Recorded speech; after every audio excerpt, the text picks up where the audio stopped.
Hi Marbix, what's up? Welcome to my vlog. And today we are going to bake a puto cake made from tik-tik sa mais or corn flour. First thing, we have to prepare the ingredients. First is ang tik-tik sa mais. Then sa desired na to nga amount, tanta-chancha lagi ni tansya wala ni ano exact amount, kutob lang ni guys. Then nasalang na nato no ang nasalang I mean mix na ang nabutan nato sa mixing bowl ang tik-tik sa mais. Then I added baking powder, salt, then milk powder, brown sugar. Then mix lang ang dry ingredients. I'm using the spatula para mas even ang iyahang pagka-mix. And then gaad ko og 1 pieces nga medium egg, then butter. If wala kay butter, pwede ra cooking oil or vegetable oil. Then 1 cup nga fresh milk or evaporated milk para mas creamy ang ato ang puto cake. Para murag di na siya halata nga made sa tik-tik sa mais. Then I added a coconut milk. Mikos lang nato na siya dira until makombine ang dry and wet ingredients. Then kutob sa desired lang nimo nga amount. The more nga kanang ang consistency niya is dili siya sobraan ka thick, di po siya sobraan kalabnaw. Saktuhan lang gid siya.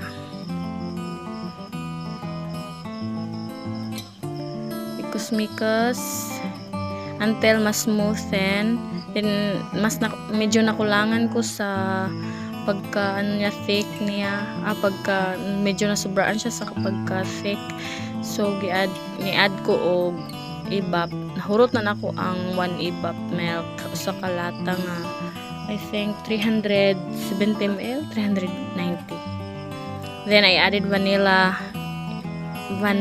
extract. Mikos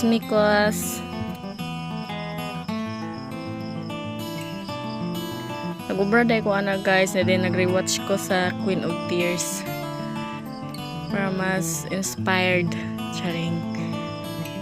Then nantawa ang iyahang consistency niya kay nindot kaayo siya. Dili siya sobraan kabasa, di po siya sobraan kamala.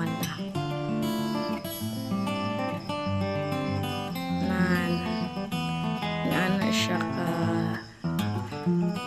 ang consistency sa ato ang butter sa puto cake.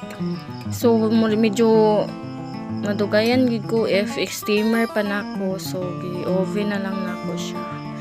Then dira gitakpan nako siya og mga 1 hour para mas murag ka nang mutubo pa nga to ang tik-tik sa mais, og medyo mahumok siya para mas fluffy ang texture niya.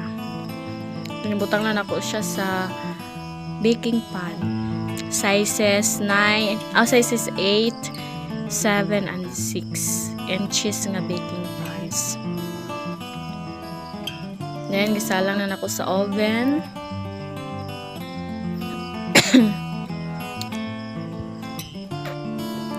Salang sa oven. Nang na-bake ko na siya mga 1 hour or 1 hour and a half. Nanindot na luto na siya. Dili siya ingon nga gahi siya kuan, mas fluffy siya kaysa sa usual nga pagluto na to sa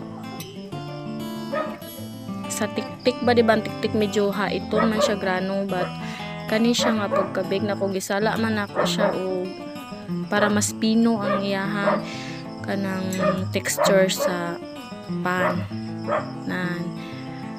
Tapos na, and that's it. This is Jamaica from Jam and Treats. Thank you for watching. Mwah! I love you guys.